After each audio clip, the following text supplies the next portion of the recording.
Hey guys, welcome to your course, and today we're discussing the Summers, and it's a pretty strong boat, pretty ridiculous right now. So let's take a look. Modules, first things off, aiming systems, recommend it. Main battery mod, probably not worth it, and it really doesn't have much AA, so AA gun mod is kind of useless. Realistically, pretty useless. Aiming system is just far superior. Steering mod is not bad, propulsion mod is usually your go-to though. 100% concealment, you don't want to be kiting in this, and torpedo mod is more of a torpedo than a gunboat. The guns are fairly decent and all, but I think specking for torpedoes is best, just the way to go.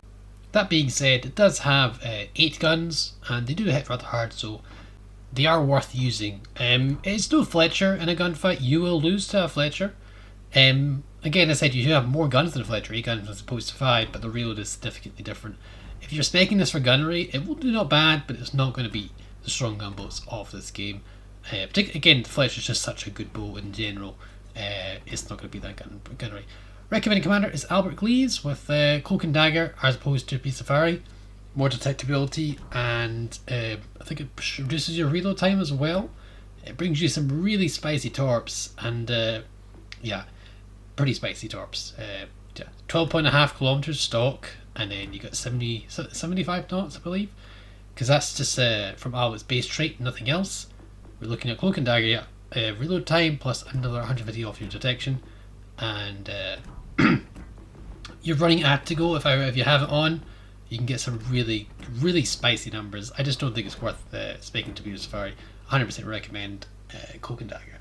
Destroy be destroyed can work again. You can buff your speed even more, but I just went for smoke and water just for a bit more of a smoke screen, and I don't want to debuff my guns. But again, if you're playing this as full torpedo boat, full send for torpedo boat, destroy be destroyed is probably better off for you as well. If you don't have Adigo, there's plenty of other options you can have. You can have William Sims, buff your health. You can have Ranzo Tanaka to buff your torpedo damage, or you can even go with the British Commander who reduces your reload for your torpedoes, or even Philip Bain. You've got some plenty options there. Yeah, there was another one there, the original, that's what I believe. Plenty of options are completely free to play. You've got some really good stuff going for you. Albert GLEAVES is what I'd recommend. I wouldn't recommend specking for gunnery. You see 17 knot torpedoes that go for 1.1 detectability. Detection is not great, but it does go 38.6 knots, and that's roughly stock. I don't believe there's any buffs to your commander there, and we also get a speed boost as well.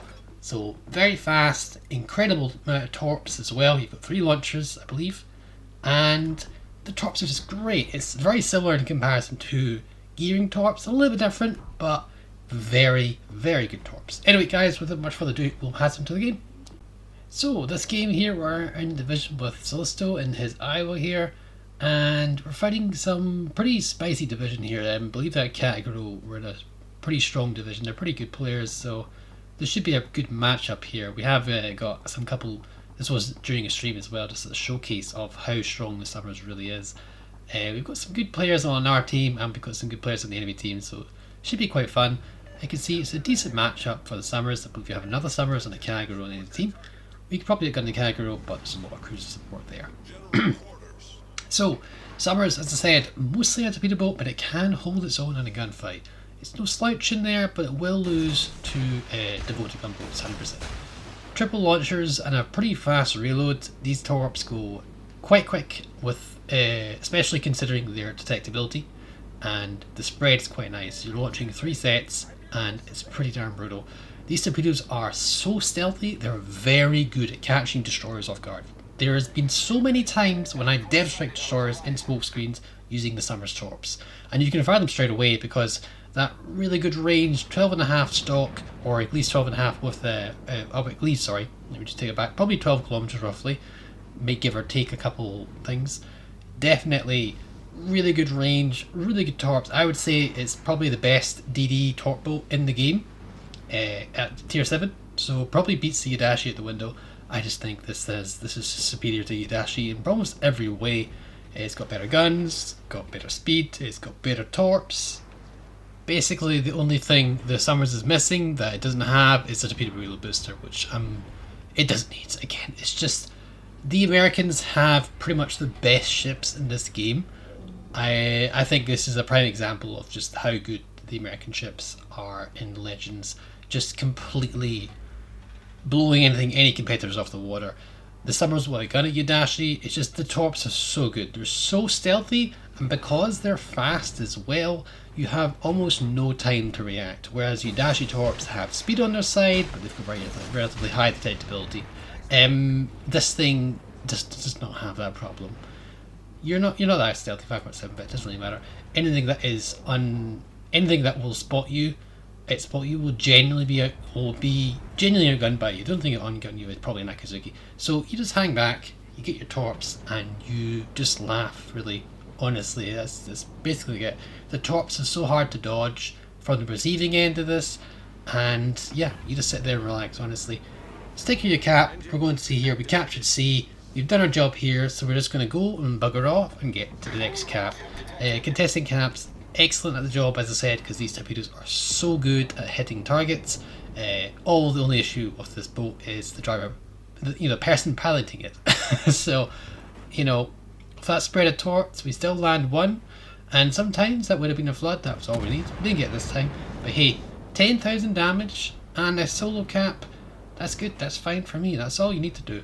And my weakest class is definitely destroyers, but I do recommend this is a very good boat. And honestly, just focus your build on getting the torps done. Focus on contesting the caps is really good at that. Torp to caps as much as you want. High traffic areas with these torps, good range for tier 7, especially good range for tier 7, and you've got really strong, you just got really strong builds. There's nothing much that can handle too many torps from this thing, and if you send all 3, it's incredibly hard to dodge all those torpedoes. It's just pretty darn brutal. 3 sets of 4, I believe. Yeah, 3 sets of 4. It's just so hard to dodge, it really is. And as soon as you've cleared all the threats in your cap, you're just happy to cap, and you just win the game by focusing on the objectives and killing the essential targets. Now, something to note as well is because it has so good torps, you don't want to bait yourself into playing a certain playstyle that is kind of, should I say, selfish playstyle, where you don't contest the caps and you only focus about torping the big battleships. It's not what you want to do. You really want to focus your efforts on getting rid of key targets that are essential to winning the game. Like this Iowa pushing in here, he needs to go down. As you can see, too many torps for him to dodge. That is only one set that potentially killed him there. And now that he's out the way, we could potentially push up and get rid of it, get into this Bravo cap and make sure it is fully capped. Fortunately though, our friendly destroyer is already doing that job, and assisting him will just speed up the process, so that's ideal, even better for us. This Alabama is the next closest target, and he is the next most relevant ship to kill.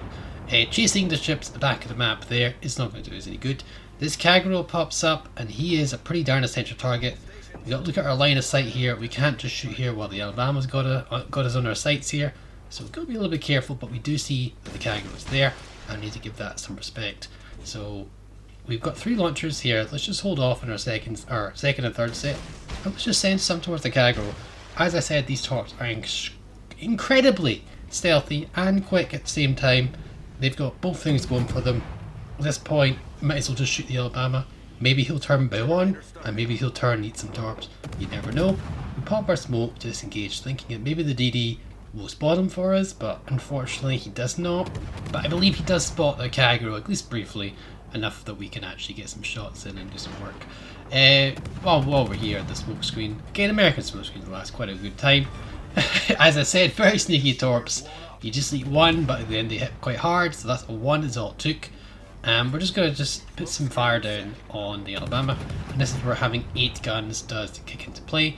We can get fires a little more reliably because we're just firing a bit more at them. And we actually get the kill there, almost a double strike, but I'm surprised we didn't get it there. And we've taken out both the Kagero, the Alabama, and I believe that was an Iowa as well. Now that plane's there. If we could use our special thing here that we have recently from this update, we could turn off our AA and not get spotted by that plane. At this point, it doesn't really matter. The game's already over because three quarters of their ships are completely out of action in pretty much every way. They're not really contesting the caps, and all they have is left saving grace is 1 DD, and it's just the power of these torps. As long as you have picked the right target, you could really dominate a game, and it's kind of disgusting how powerful this boat can be. I didn't think it needs too much of a guide to how to play this boat. You just got to make sure that you target the right targets and you attack the right objectives at this point. Now this is potentially a misplay from me, what we should be doing is, instead of being a little bit greedy here, which we are, we could be going for the alpha cap and just making sure that's 100% capped. Since we're still very healthy, and even at the end of the game, we can actually hunt down that DD.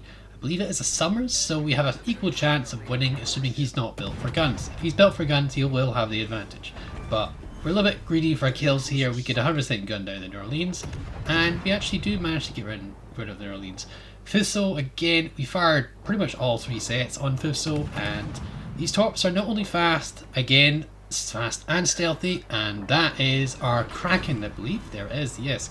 And yeah, as you can see, we got a little bit greedy over here, but that was okay. We just got away with it real quick. And again, this is where the speed of the boat comes in. We're just jumping our speed up to 38, 39, 40 knots, and we're just diving into this cap. Now, the enemy DD here is another Summers, and because I've been playing this boat, I know how dangerous these torpedoes are, and you gotta give that plenty of respect. You gotta be very careful about Summers torps. Very stealthy, hit very hard, and I think I've stressed the point enough to the point I'm not going to bother saying too much of it anymore. But yes, we got to give it plenty of respect, and bringing broadside to an enemy smoke screen is not giving it too much respect. So we need to be very careful here. Watch it very closely, and you probably will see if we weren't in the right position, this could be very bad for us. Summers is lefty smoke screen. That is good on him. Good play on his part. Probably would have talked it in a minute. But we've got to be aware that we need to try and shoot intermittently as well. Long reload for the Summers guns, so probably didn't think anything's afoot. And yeah, we got to make ourselves bow onto the target again. Again, we got to respect these torps. Slow down, speed up, we got to adjust our speed. Everything you got to do to try and reduce your impact to getting torped by Summers. It's no joke. It's very stealthy torps, and you got to give that plenty of respect. And if you don't give respect, it's going to come back to bite you. So yeah, really focus on key targets with the Summers, because you're really good torps. You don't want to just waste them on targets that are not really important to the fight. And as you can see, the spread and everything, the Summers eats another one of our torps, and that's 2 DDs torped in one game, and that turns out to be our 6th kill. Summers is a very strong boat, guys. I can't stress this enough. Very good game by our team. Our team played quite well. And as you can see, just a very strong ship. Hope you guys enjoyed, hope you guys learned something, and hope you guys learned about priority target, picking the right targets to kill, because if you don't do that, this game could have turned out very differently if I was sat at the back just trying to torp the battleships at the back of the map. Hope you guys enjoyed, had a lovely day, subscribe for more, and I'll catch you guys next time. Bye for now.